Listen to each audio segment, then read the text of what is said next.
ಕಶ್ಯಪ್ರೆ, ಈಗ ಏನೇ ಮಾಡಿದ್ರು ಅಕ್ಷಯ ಆಗುತ್ತೆ ಅನ್ನುವಂಥ ಈ ಸಂದರ್ಭದಲ್ಲಿ ಚಿನ್ನ ಬೆಳ್ಳಿ ಖರೀದಿ ಮಾಡೋದ್ರಿಂದಲೂ ಕೂಡ ಅದು ಜಾಸ್ತಿ ಆಗ್ಬಿಡುತ್ತಾ? ಅಂತಹ ಒಂದು ನಂಬಿಕೆ ಪ್ರತಿಯೊಬ್ಬ ಮನುಷ್ಯನಲ್ಲೂ ಕೂಡ ಇರುವಂಥದ್ದು. 100% ಜಾಸ್ತಿ ಆಗುತ್ತೆ. ಶಾಸ್ತ್ರದ ಪ್ರಕಾರ ನಾವು ನಡೆದುಕೊಂಡ ಆದ ಪಕ್ಷದಲ್ಲಿ ಆ ಶಾಸ್ತ್ರಗಳು ಏನು ಹೇಳಿದೆ ಅದರ ಫಲವು ಖಂಡಿತ ಬರ್ತದೆ. ಆಯ್ತಾ? ಅದಕ್ಕೇನು ಇದಿಲ್ಲ. ಬೆಳಗ್ಗೆ ಎದ್ದು ಸ್ನಾನಾದಿಗಳನ್ನು ಮುಗಿಸಿಕೊಂಡು ಅದಕ್ಕೆ ಬೇಕಾಗಿರ್ತಕ್ಕಂತಹ ಸಂಕಲ್ಪದ ಪ್ರಕಾರ ಶ್ರೀಗಂಧವನ್ನು ತೇಯ್ದು ದೇವರ ಮೂರ್ತಿಗೆ ಇಟ್ಟು ವೈಶಾಖ ಮಾಸದಲ್ಲಿ ಶ್ರೀಗಂಧವನ್ನು ದೇವರಿಗೆ ಕೊಡ್ತಕ್ಕಂಥದ್ದು ಮತ್ತು ಶ್ರೀಗಂಧದ ದಾನವನ್ನು ಮಾಡ್ತಕ್ಕಂಥದ್ದು. ಅದಿಷ್ಟೇ ಇಷ್ಟು ತುಂಡಿರಬಹುದು, ನಮ್ಮದು ತುಂಬ ದೊಡ್ಡದಿಲ್ಲ ಅಂತ, ಚಿಕ್ಕ ತುಂಡು ಒಂದು ಕೃಷ್ಣನ ಗುಡಿಗೆ ಹೋಗಿ ಅದು ಶ್ರೀಗಂಧದ ದಾನ ಮಾಡ್ತಕ್ಕಂಥದ್ದು. ಮತ್ತು ಸುಗಂಧ ಪುಷ್ಪಗಳಿಂದ ಸ್ತ್ರೀಯರಿಗೆ ಕೊಡ್ತಕ್ಕಂಥದ್ದು. ಮನೆಯಲ್ಲಿರ್ತಕ್ಕಂಥ ಸ್ತ್ರೀಯರಾಗಲಿ, ಅಕ್ಕ ತಂಗಿಯರಾಗಲಿ, ಅಕ್ಕಪಕ್ಕದಲ್ಲಿರ್ತಕ್ಕಂಥ ಹೆಣ್ಮಕ್ಳಿಗಾಗಲಿ ಇವರಿಗೆ ಸುಗಂಧಯುಕ್ತವಾಗಿರ್ತಕ್ಕಂಥ ಪರಿಮಳ ಪುಷ್ಪಗಳನ್ನು ಅವರಿಗೆ ಕೊಡ್ತಕ್ಕಂಥದ್ದು ಈ ಅಕ್ಷಯವಾಗಿರ್ತಕ್ಕಂಥ ದಿನದಲ್ಲಿ. ಮತ್ತು ಸ್ವರ್ಣದಾನ, ಭೂದಾನ, ಇಂತಹ ಯಾರಪ್ಪ ಸ್ವರ್ಣದಾನ ಭೂದಾನ ಮಾಡಲಿಕ್ಕಾಗ್ತದೆ ಇವತ್ತಿನ ಕಾಲದಲ್ಲಿ ಅಂತಂತ ನಾನು ಸ್ವರ್ಣದಾನವನ್ನೇ ಮಾಡ್ತಾ ಇದ್ದೀನಿ ಅಂತಂತ ಒಂದು ಅಷ್ಟು ಕಾಸನ್ನು, ಆಯಿತಾ, ನನ್ನ ಯೋಗ್ಯತಾನುಸಾರ ಇದನ್ನೇ ಸ್ವರ್ಣ ಅಂತ ತಿಳ್ಕೊಂಡು ನನಗೆ ಆಶೀರ್ವಾದ ಮಾಡಿ ಅಂತಂತ ಗೋಬ್ರಾಹ್ಮಣರಿಗೆ ಕೊಡ್ತಕ್ಕಂಥದ್ದು. ಭೂದಾನವನ್ನು ಅಷ್ಟೇನೇನೆ. ಇವಾಗೆಲ್ಲ 10 ದಿನದ ಕರ್ಮ ಮಾಡ್ತಾರೆ, ಅವಾಗ ಭೂದಾನ ಎಲ್ಲ ಮಾಡಬೇಕು, ಆಯಿತಾ. ಆವಾಗ ಕೊಡೋದು ಅಷ್ಟೇನೇನೆ. ನಾವು ಭೂಮಿಯನ್ನು ಕೊಡಲಿಕ್ಕಂತೂ ಆಗೋದಿಲ್ಲ, ಆಯಿತಾ. ಇರೋರು ಕೊಡೋದಿಲ್ಲ, ಇಲ್ಲದೆ ಇರೋರು ಕೇಳೋಂಗೆ ಇಲ್ಲ. ಆದರೂ ಕೂಡ ಆ ದಿನದ ಸಂಕಲ್ಪದಲ್ಲಿ ನಾವು ಭೂದಾನ ಮಾಡಿದಂತೆಯೇ ಭಾವನೆಯನ್ನು ಇಟ್ಟುಕೊಂಡು ಏನಾದರೂ ಒಂದು ದಕ್ಷಿಣೆಯನ್ನು ಕೊಡ್ತಕ್ಕಂಥದ್ದು, ಗೋವಿಗೂ ಬ್ರಾಹ್ಮಣರಿಗೂ ಕೊಡ್ತಕ್ಕಂಥದ್ದು ಅಕ್ಷಯವಾಗಿರ್ತಕ್ಕಂತಹ ಪುಣ್ಯ ಬರ್ತದೆ. ಮತ್ತು ವೈಶಾಖ ಮಾಸವೇ ಆದ್ದರಿಂದ ಕೊಡಪಾನದಲ್ಲಿ ಶುದ್ಧೋದಕ, ತುಳಸಿ ಮತ್ತು ದರ್ಭೆಯನ್ನು ಹಾಕಿರತಕ್ಕಂಥ ಕೊಡಪಾನದಲ್ಲಿ ಶುದ್ಧೋದಕ ಅಂದರೆ ಉತ್ತಮವಾಗಿರ್ತಕ್ಕಂಥ ನೀರನ್ನು, ಕುಂಭದ ದಾನವನ್ನು ಕೊಡ್ತಕ್ಕಂಥದ್ದು. ಮತ್ತು ಗೋಧಿ ಮತ್ತು ಜವೆ ಅಂತಂತಂದರೆ ಒಡೆದ ಗೋಧಿ, ಇದರಲ್ಲಿ ಮಾಡಿರ್ತಕ್ಕಂಥ ಸಿಹಿಯನ್ನು ನೈವೇದ್ಯ ಮಾಡೋದು. ಇದೆಲ್ಲವೂ ಕೂಡ ಇವತ್ತಿನ ವಿಷಯಕ್ಕೆ ಹೇಳಿರ್ತಕ್ಕಂತಹ ದಾನ ಧರ್ಮಗಳು. ಸ್ವರ್ಣವನ್ನು ತಗೊಳ್ತಕ್ಕಂಥದ್ದು ಕೂಡ ಇದರಲ್ಲಿ ಸೇರಿರ್ತಕ್ಕಂಥ, ಯಾಕಂದರೆ ನಮಗೆ ಲಕ್ಷ್ಮೀ ಪ್ರಾಪ್ತಿ.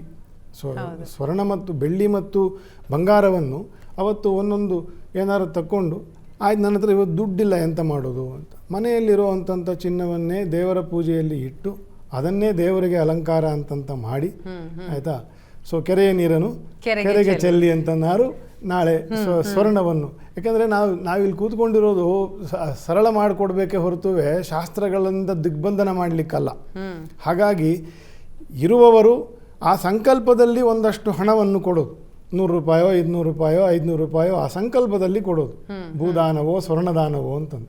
ಇದ್ದವರು ದೊಡ್ಡ ಮನಸ್ಸು ಮಾಡಿ ಒಂದು ಯೋಗ್ಯ ಉಪಾಸನೆ ಮಾಡ್ತಕ್ಕಂಥ ಜನಕ್ಕೆ ಮಠದಲ್ಲೋ ದೇವಸ್ಥಾನದಲ್ಲೋ ಅವರಿಗೆ ಒಂದು ಬಂಗಾರ ದಾನವನ್ನು ಮಾಡ್ತಕ್ಕಂಥದ್ದು. ಈ ರೀತಿಯ ಏನೂ ಇಲ್ಲ, ಮನೆಯಲ್ಲಿರ್ತಕ್ಕಂಥ ಬಂಗಾರವನ್ನೇ ಒಂದಿಷ್ಟು ಎಂಥವ್ರ ಮನೆಯಲ್ಲೂ ಒಂದಿಷ್ಟು ಬಂಗಾರ ಇದ್ದೇ ಇರ್ತದೆ, ಅದನ್ನೇ ದೇವರ ಪೂಜೆ ಅಂತ ಮಾಡಿ.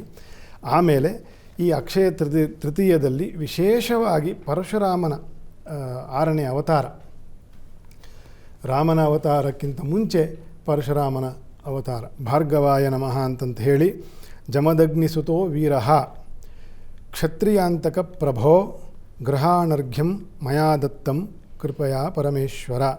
ಜಮದಗ್ನಿ ಮತ್ತು ರೇಣುಕಾದೇವಿಯ ಸುತನಾಗಿರ್ತಕ್ಕಂತಹ ಪರಶುರಾಮ ದೇವನೇ ಅಂತ ಮನಸ್ಸಿನಲ್ಲಿ ಸ್ಮರಣೆ ಮಾಡಿಕೊಂಡು ಶಂಖ ತುಳಸಿಯಿಂದ ನೀರಿನಿಂದ ಅರ್ಘ್ಯವನ್ನು ಬಿಟ್ಟು ಅದನ್ನು ಪ್ರೋಕ್ಷಣೆ ಮಾಡಿಕೊಳ್ಬೇಕು. ಇದೆಲ್ಲವೂ ವಿಧಿ. ಇದು ಸಂಕಲ್ಪಪೂರ್ವಕ ನಾವಿವತ್ತು ನಾನು ಬಂಗಾರ ತೊಗೊಂಡು ಬಂದೆ ಅಥವಾ ಇನ್ನೇನೋ ಮಾಡಿದೆ ಅಂತಂತ ಬಂದುಬಿಡೋದಿಲ್ಲ. ಅದು ಸಂಕಲ್ಪಪೂರ್ವಕೇಣ ಅಕ್ಷಯ ತೃತೀಯ ಅಂದರೆ ನಾನು ಆಗಲೇ ಹೇಳಿದ್ದೀನಿ, ತ್ರೇತಾಯುಗದಲ್ಲಿ ಇದು ಯುಗಾದಿಯ ದಿನ. ನಮ್ಮ ಸಂಸ್ಕೃತಿ, ನಮ್ಮ ಪರಂಪರೆ, ನಮ್ಮ ಧರ್ಮ, ನಮ್ಮ ಮಹಾತ್ಮರು ಇವ್ರನ್ನೆಲ್ಲ ಏನಕ್ಕೋಸ್ಕರ ಆ ದಿನ ಬಂದಿದೆಯೋ, ಕೃಷ್ಣನ ಜಯಂತಿ ಆದಾಗ ಕೃಷ್ಣನ ಜಯಂತಿಯ ದಿನದ ಎಲ್ಲ ಸಂಕಲ್ಪವನ್ನು ಬೆಳಗ್ಗೆ ಮಾಡಿಕೊಳ್ಬೇಕು.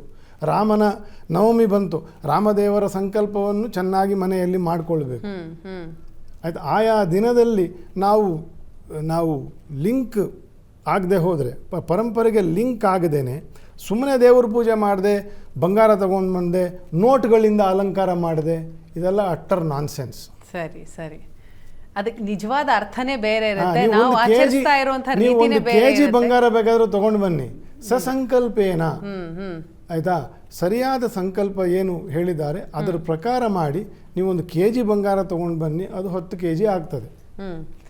ಸರಿ, ಸಂಕಲ್ಪ ಸರಿ ಇಲ್ಲದೆ ಇದ್ದಾಗ ಯಾವುದು ಕೂಡ ಅಕ್ಷಯ ಆಗಲ್ಲ, ಹೆಚ್ಚಾಗಲ್ಲ ಅನ್ನುವಂಥದ್ದು.